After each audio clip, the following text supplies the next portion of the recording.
They didn't just take a few feet of gravel. They took the one thing I'd worked my whole adult life to own outright. And the craziest part is, they honestly thought I'd just shrug and live with it. If you've ever had someone smile at you while they slowly move a fence across your property line, you know the feeling I'm talking about. It's not just anger, it's disbelief first. Then it's this quiet kind of insult that settles in your chest and refuses to leave. I bought my place 9 years ago, back when interest rates were decent and the neighborhood still felt like the kind of place where people borrowed sugar instead of attorneys. It's a corner lot in a blue-collar pocket just outside Indianapolis, Indiana. Nothing fancy. 2 bedrooms, 1 bath, detached garage that leans a little when the wind hits it hard, and a wide gravel driveway that wraps along the side yard before opening up behind the fence. That driveway was the reason I bought the house. I run a small landscaping company. Nothing huge, just me. 2 guys in the busy season, a pickup, a trailer, mowers, mulch deliveries, pallets of stone sometimes. That wraparound drive let me park everything without blocking the street, without bothering anyone. I always kept it neat. No junk, no oil stains. I took pride in it. For years, nobody complained. Then the Sterlings moved in next door. Their names were Marcus and Diana Sterling. Mid-40s, sharp clothes, matching silver SUVs. The kind of couple that looks like they stepped out of a home renovation commercial. They bought the old Henderson place for almost double what it had sold for 5 years earlier. And within weeks, the contractors showed up. New siding, black-framed windows, white stone facade, perfectly symmetrical shrubs. I remember standing at my mailbox one evening when Marcus walked over the first time. Crisp polo shirt, loafers without socks, hand extended like we were closing a business deal. "Hey there, neighbor." Marcus Sterling. We're really excited to elevate the feel of this street. Elevate. That was the word. I told him I was Julian Vance. Welcomed him to the neighborhood. He nodded toward my truck and trailer. "You run a business out of here." "Landscaping," I said. "Keeps me busy." He smiled, but it didn't reach his eyes. "Gotcha. Well, I'm sure we'll all work together to keep things looking clean." I should have heard it right then. That tone, polite, but already measuring me. Over the next couple months, little comments started floating over the fence. Not directly at first, just loud enough. "That truck's pretty big for a residential street, don't you think? Is that equipment stored outside overnight?" I thought there were neighborhood guidelines. There weren't. No HOA. That's one reason I bought here. But Marcus missed having one. You could tell. The real issue showed itself one Saturday when they hosted a dinner party. 4 cars lined their driveway, 2 more along the curb. I came home from a job and found one of their guests' BMWs angled halfway into the mouth of my driveway. I knocked on their door. Diana answered with a wine glass in her hand. "Hey," I said, keeping it calm. "One of your guests is blocking my drive." She turned her head slightly and called over her shoulder. "Marcus, it's about the parking." He appeared behind her, already annoyed. "It's just for a few hours," he said. "We've got limited space. You've got your driveway." I said. "This is mine." He gave me that tight smile again. "Your driveway extends pretty far over toward our side. It extends exactly where the property line is." He tilted his head. "Are you sure about that?" That's when I felt the first flicker of something that wasn't just irritation. It was a warning. The orange cones showed up a week later. 3 of them, placed right along the gravel near what Marcus clearly believed was the dividing line, not on his grass. On my gravel. I got out of my truck, stared at them for a good 30 seconds, then moved them onto his lawn. Didn't throw them. Just set them down gently. 10 minutes later, he was knocking on my door. "We're thinking that side section of the driveway makes sense as shared access," he said. "You've got plenty of depth back there, and we need overflow parking when we host." "It's not shared," I said. "It's deeded." "We had a guy take a look," he replied. Looks like that stretch actually falls within our boundary. I almost laughed.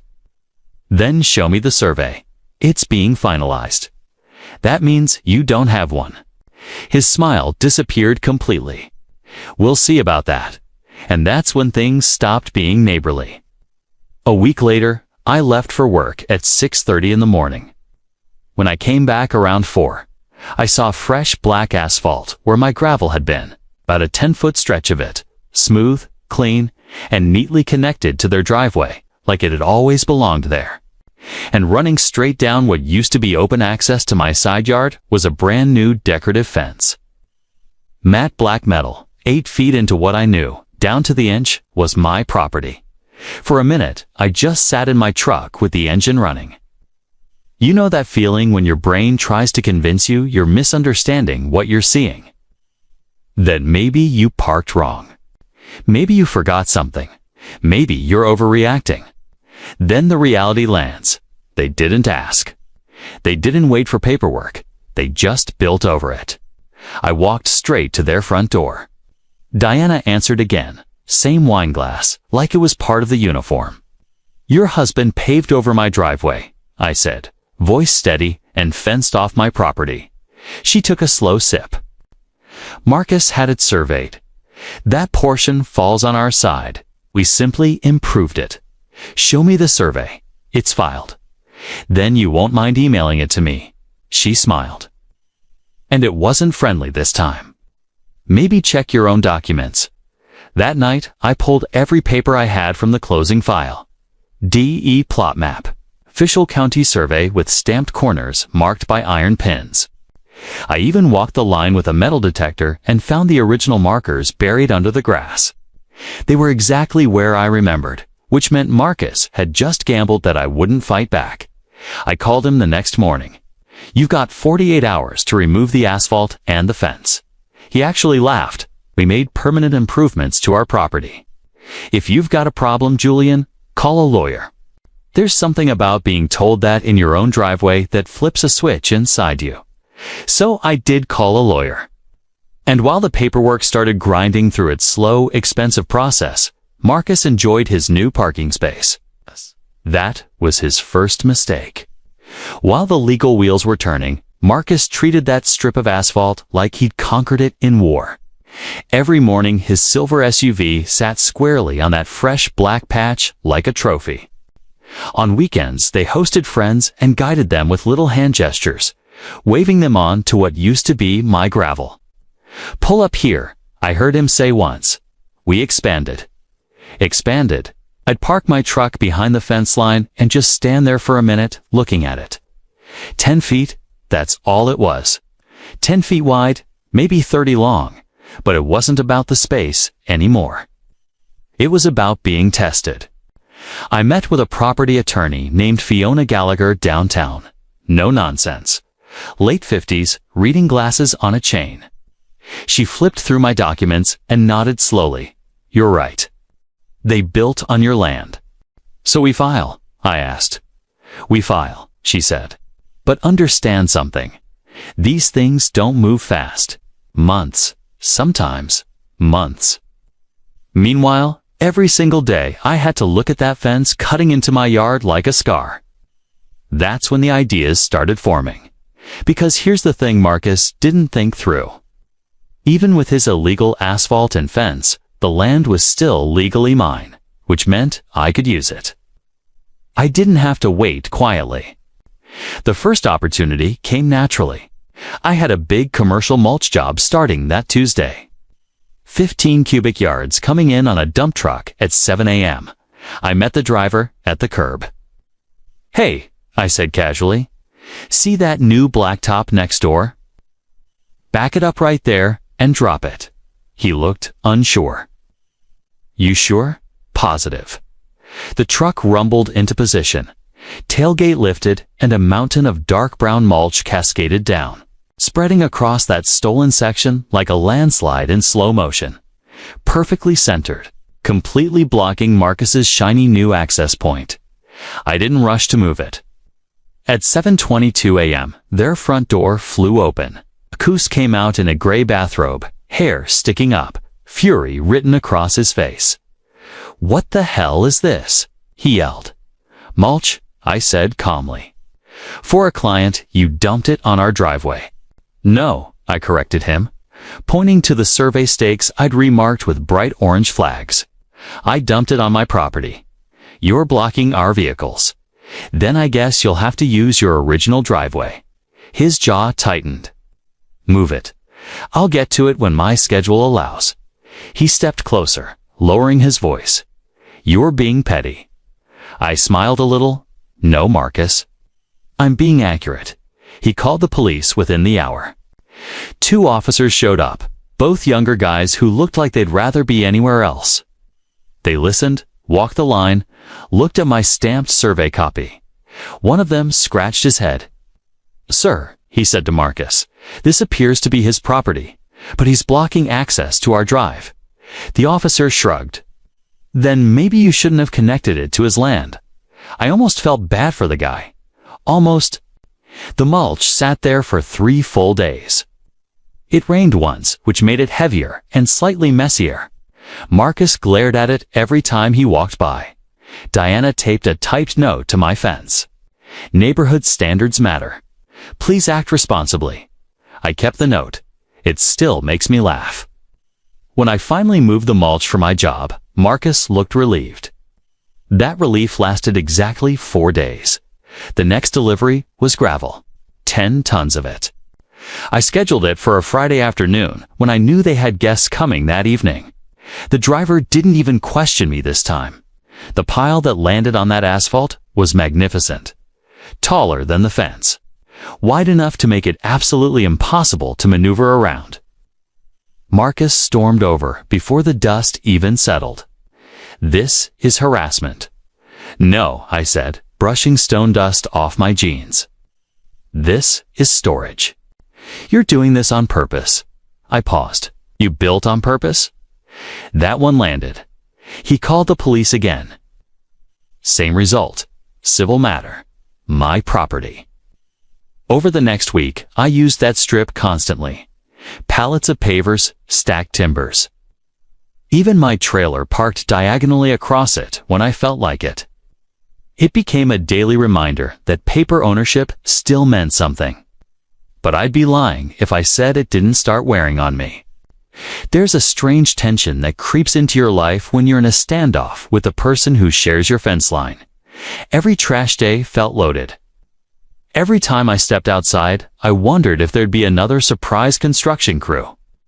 One evening, I overheard Marcus talking loudly in his backyard while I was grilling. "He's running a commercial operation," he was saying. "I'm filing complaints with zoning." So now it wasn't just about parking. It was about control. He wanted the neighborhood polished, curated, controlled.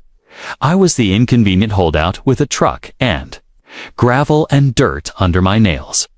A week later, I got a certified letter. He was suing me. Claimed I was damaging his improved driveway access, interfering with property enjoyment, creating nuisance conditions. I actually laughed out loud when I read it. The nerve. I drove straight to Fiona's office. "He sued," I said, dropping the letter on her desk. She skimmed it, unimpressed. "Good. That speeds things up. Good." We countersue for encroachment, trespass, and demand full restoration. Judges don't like self-help property grabs. That phrase stuck with me. Self-help property grabs. That's exactly what he'd done. He didn't want a dispute. He wanted a quiet takeover. Around that time, I added my third and most theatrical move. I rented a bright blue portable toilet for a large landscaping contract. I didn't need it at my house. But technically, I was allowed temporary job storage on my property. Guess where I placed it? Right along the property line. Squarely on the contested strip, door facing their patio. When it was delivered, Diana came out with her phone already recording. "This is unbelievable," she said. "It's OSHA compliant," I replied. Safety first. For 2 weeks that porta potty stood like a monument to stubbornness. Delivery drivers asked questions. Neighbors whispered. Some of them, the older ones who'd been around forever, gave me subtle thumbs up. One evening, Mr. Higgins from across the street shuffled over. "Son," he said quietly, "don't let them push you." We all saw what they did. That meant more than he probably realized. The court date was finally set for early spring. By then, the asphalt was cracked in places from the weight I'd put on it. The fence leaned slightly where survey flags marked its trespass. The tension had hardened into something cold and steady inside me. Marcus stopped smiling entirely. And when we walked into that courtroom, I could tell he still believed money and confidence would carry him through. He hadn't realized yet that this wasn't about aesthetics. It was about boundaries. The courtroom was smaller than I expected. Fluorescent lights, wood paneling that had seen better decades. The faint smell of old paper and burnt coffee drifting from somewhere down the hall. It wasn't dramatic, not like TV. No booming gavels or gasps from the crowd. Just a handful of folding chairs, a clerk typing steadily, and a judge who looked like he'd heard every neighbor dispute imaginable. Marcus sat at the opposite table in a navy suit that probably cost more than my monthly mortgage. Diana beside him, posture perfect, expression tight. He didn't look at me at first. When he finally did, it wasn't anger I saw. It was annoyance. Like I'd inconvenienced him by not folding sooner. Fiona sat next to me, calm as ever. She leaned over and whispered, "Let him talk." The hearing started with Marcus's attorney arguing that they had relied on a reasonable boundary assessment before making improvements. Reasonable? That word again. He painted this picture of a hard-working couple investing in their property, only to be targeted by a hostile neighbor running a disruptive commercial operation. I almost laughed at the phrase disruptive commercial operation. I mow lawns and lay mulch. I'm not running a refinery. When it was our turn, Fiona didn't raise her voice. She didn't dramatize anything. She simply handed up the certified county survey, the deed, photographs of the original iron boundary pins, and timestamps showing the paving crew working while I was out of town on a job site. Then she asked the question that changed the tone of the room. "Your Honor, may we see the survey the defendants relied upon?" Marcus shifted in his chair. His attorney handed over a single sheet of paper. It wasn't stamped. It wasn't certified. It wasn't even drawn by a licensed surveyor. It was a rough sketch with handwritten measurements, apparently done by a contractor Marcus had hired, with a tape measure and what looked like an online satellite image printout. The judge adjusted his glasses and stared at it for a long time. "Is this an official survey?" he asked. Marcus cleared his throat. It was conducted by a professional, a licensed surveyor. The judge interrupted. "Silence. No, Your Honor," Marcus's attorney admitted. The judge set the paper down carefully, like it might contaminate his desk. He turned to Marcus. "You poured asphalt and erected a fence based on this." Marcus tried to maintain composure. "We believed in good faith. Good faith would have involved confirming the property line before construction," the judge said flatly. There wasn't any shouting. No dramatic hammering of the gavel. Just steady, unmistakable disapproval. When the ruling came, it was direct. Full restoration of my property to its prior condition. Removal of all asphalt encroachment. Removal of the fence section crossing the boundary. Payment of my legal fees and court costs. Marcus's face went pale in a way that had nothing to do with lighting. And then the judge added something that stuck with me. Property lines exist for a reason. Taking matters into your own hands is not how civilized disputes are resolved. Civilized. That word echoed in my head for days, because the truth is, none of this felt civilized while it was happening. It felt personal. It felt tense. It felt like a Cold War conducted with gravel and paperwork. The restoration order gave Marcus 30 days. The fence came down first. I watched from my garage as contractors unbolted the panels and pulled the posts out of the ground. The black metal that had once stood like a clay marker now lay stacked awkwardly on his lawn. The asphalt removal took longer. They had to cut clean lines and jackhammer the section that crossed onto my land. The sound echoed through the neighborhood for 2 days straight. Concrete dust floated through the air like a fine gray fog. I won't pretend I didn't feel something watching that fresh pavement crack apart. Not joy, exactly. It's more like balance returning. When they finished, I had my gravel back. It wasn't perfect. It needed regrading, fresh stone, smoothing. But it was mine again. Marcus avoided eye contact for weeks. Diana stopped hosting dinner parties for a while. The silver SUVs stayed neatly within their original driveway boundaries. The blue portable toilet disappeared shortly after the ruling. I didn't need it anymore. Its job was done. But here's the part that surprised me. Winning didn't feel explosive. It felt quiet. One evening, a few weeks after everything was restored, I was standing in my driveway at sunset. My truck parked where it had always been meant to sit. The gravel freshly leveled. The air finally light. Marcus walked out to his mailbox. For a moment, we just stood there across the invisible line that had caused so much chaos. He hesitated, then spoke. "You could have just talked to us." I let that sit for a second. "I did," I said. Before the asphalt, he didn't respond.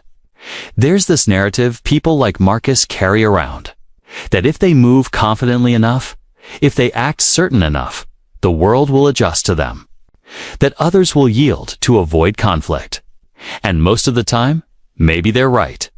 But sometimes they run into someone who has nothing flashy, nothing polished, just paperwork and patience and a refusal to be erased. The neighborhood settled after that. Mr. Higgins still waves when I drive by. A couple newer families have moved in.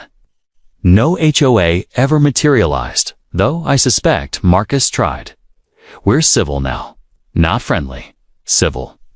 And every so often, when I back my trailer down that side stretch, I think about how close I came to letting it slide. How easy it would have been to convince myself it wasn't worth the stress. The attorney fees up front. The awkward tension, 10 feet isn't much until it is. Because if I had given him that strip, what would have been next? A complaint about my equipment? A zoning push? Pressure to sell. Sometimes these disputes aren't about land at all. They're about who gets to belong. I didn't fight just for gravel. I fought for the right to exist in a space I paid for. Now, here's the part I'm still not sure about. Did I escalate it? Absolutely. Was the mulch petty? Sure. Was the porta potty excessive? Probably. But would Marcus have backed down without resistance? I doubt it. Thanks for watching, and don't forget to like and subscribe to Karen Conflict for more. See you next time.